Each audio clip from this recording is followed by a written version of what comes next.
ขยะในมือของท่านไม่ว่าจะเป็นกระดาษพลาสติกหรือใดๆก็ตามท่านทานอาหารเสร็จแล้วเราขอความกรุณาท่านอย่าทิ้งขยะลงแม่น้ำโดยเฉพาะแม่น้ำมูลของเรานะครับมันจะไหลไปอีกไกลแสนไกลฉะนั้นขอความกรุณาท่านผู้ชมทุกท่านนะครับขยะในมือของท่านนะครับ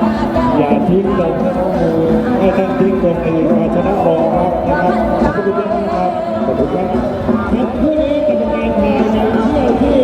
17ครับรองน้ำแดงเจ้าตัวเลยไหนรองน้ำแดงเฮ้ผู้ดีไทย